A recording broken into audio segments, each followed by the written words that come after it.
बीच में हाजिर हुआ हूँ, क्योंकि आने वाले दिनों में आपको न सिर्फ महागामा के मुस्तकबिल का फैसला करना है, बल्कि शायद ये झारखंड में गए थे अगर इमरान पठान मेरे भाई झारखंड में गए।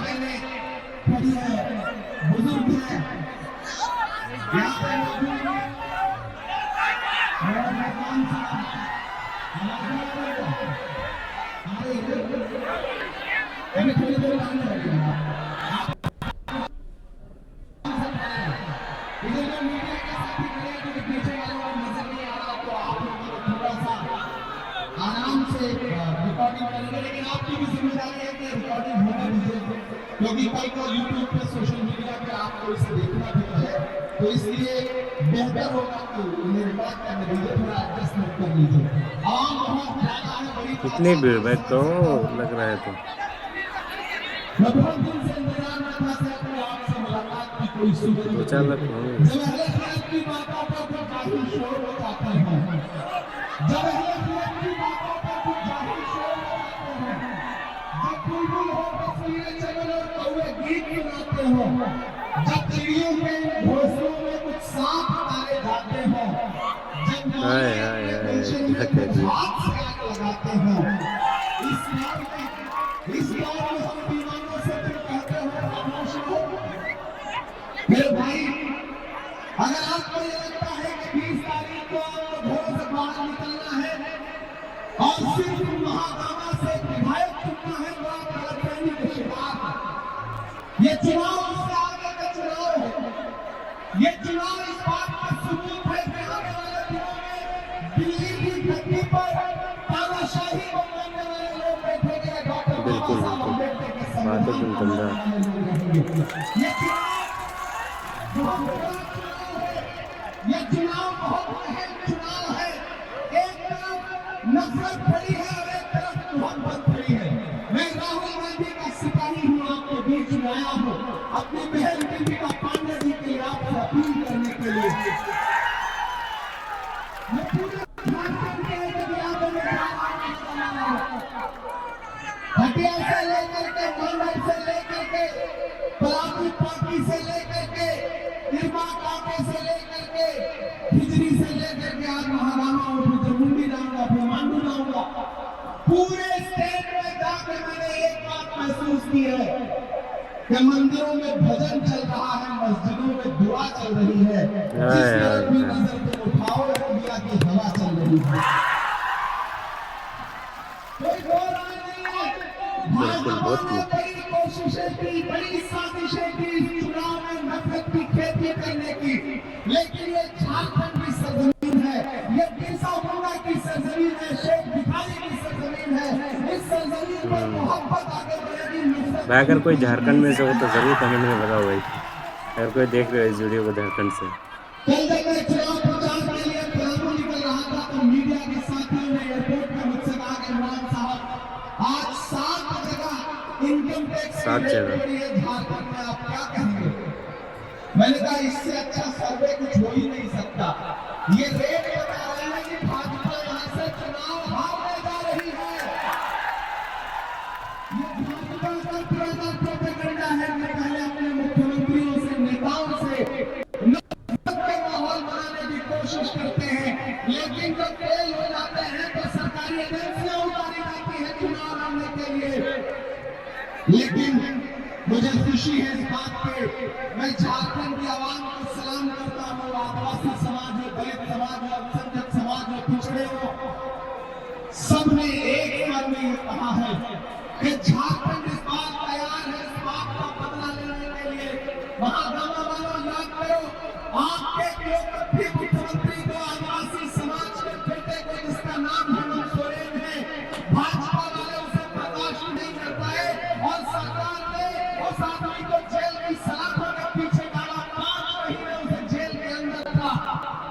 लेकिन मैं सैल्यूट करूंगा हेमंत सोरेन साहब को और झारखंड के आदिवासी समाज को कि आप वो लोग हैं जो ये कहते हैं कि दिल्ली में बैठा हुआ कोई तानाशाह हमको संचालित नहीं कर सकता है। हम झारखंड की अस्मिता के लिए लड़ेंगे।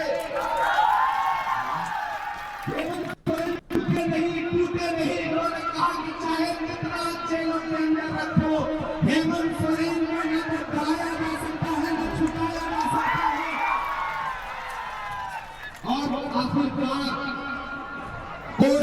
जमानत दी और जमानत देते हुए ये कहा कि इनका तो कोई कसूर ही नहीं था, इनका तो कोई आरोप ही सही से नहीं बनता, लेकिन फिर भी भाजपा ने महीनों जेल में रखा।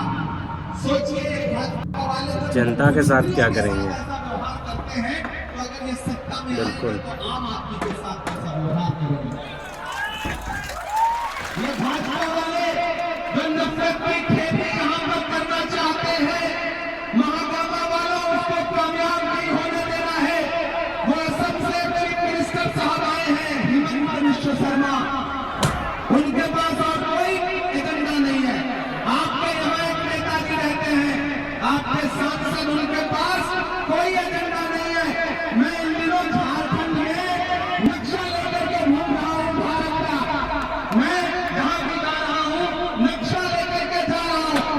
ये जो आकर के आपके बीच में कह रहे हैं घुसपैठ किया, मैं तो यहाँ के सांसद से भी कहूँगा और असम के मुख्यमंत्री से भी कहूँगा कि मेरे हाथ में जो भारत का नक्शा है, इसमें आइए देखिए, ये है झारखंड। मैं चैलेंज करता हूँ, आइए डिबेट करिए, ये नक्शा लेकर मैं बहस करने को तैयार हूँ। बताइए इस झारखंड की कौन सी सीमा है जो जाकर के किसी और देश को लगती है? ये नक्शा देखिए, और मैं उनके समर्थकों से भी कहूंगा कि नक्शा देखिए, झारखंड की कोई भी सीमा किसी दूसरे देश से लगती ही नहीं है, जुड़ती ही नहीं है। ये झूठ बोलना बंद करो, उनके पास मुद्दे नहीं है, ये नफरत की खेती करना चाहते हैं। और जिन लोगों को लगता है कि इनकी नफरत की खेती से जो विकास का काम हो सकेगा, वो गलतफहमी के शिकार है। नादान हो, इस दौर में क्या ढूंढ रहे हो तुम? जहर के शीशी में दवा ढूंढ रहे हो? किसी मुबालके में नहीं आना है। एक तरफ तो लोग खड़े हैं जिनका नारा क्या है, बटोगे कटोगे मंगलसूत्र छीन लेंगे, भैंस को ले जाएंगे, ढहा देंगे, उल्टा लटका देंगे। और एक तरफ हमारे नारे क्या है, नफरत के बाजार में मोहब्बत की दुकान खोलनी है। एक तरफ नफरत खड़ी है, एक तरफ मोहब्बत खड़ी है। एक तरफ नरेंद्र मोदी जी खड़े हैं, अमित शाह जी खड़े हैं, हिमंता विश्व शर्मा खड़े हैं, सोरेन खड़े हैं, लालू यादव जी खड़े हैं। आपको तय करना है कि नफरत के साथ जाना है या मोहब्बत के साथ जाना है। मैं अपनी बहन के लिए आपसे अपील करने आया हूं, हजारों किलोमीटर दूर से मेरे भाई, ये लड़ाई बहुत बड़ी है। इस लड़ाई में एक भी वोट इधर उधर कहीं देने का मतलब है भाजपा को सीधे फायदा पहुंचाना। मैं सैल्यूट करूंगा राहुल गांधी जी को। याद करिए वो नारा 400 पार का, और याद करिए उस समय भाजपा के नेताओं के भाषण, चाहे अनंत हेगड़े हो, चाहे लालू सिंह हो, चाहे प्रिया मित्रा हो, चाहे अरुण गोविल हो, एक नारा था उनका कि हमें बहुमत को, हमें संविधान बदलना है। लेकिन ये तो भारत की जनता का आभार कि 400 पार का नारा लगाने वालों को 240 पे पटक दिया। मजबूर होकर के उन्हें बैसाखियों का सहारा लेना पड़ा। एक बैसाखी आंध्र प्रदेश से चंद्र बाबू, एक बिहार से नीतीश बाबू। एक बैसाखी छिटकी, सरकार की जान अटकी। एक बैसाखी हटी, सरकार गई। इसलिए मैं आप सबसे अपील करने आया हूं, ये जो झारखंड और महाराष्ट्र का चुनाव है ना, ये इस बात का आने वाले वक्त में फैसला करेगा कि जो दिल्ली से रिमोट कंट्रोल के जरिए नफरत परोसने की कोशिश की जा रही है, उसकी उम्र कितनी है। मुझे पता है धूप बहुत तेज है, और धूप में आप गर्मी में पिछले कई घंटे से पसीने में खड़े हैं। मैं भी पसीने में खड़ा हूं। नया पाने की चाहत में पुराना छूट जाता है।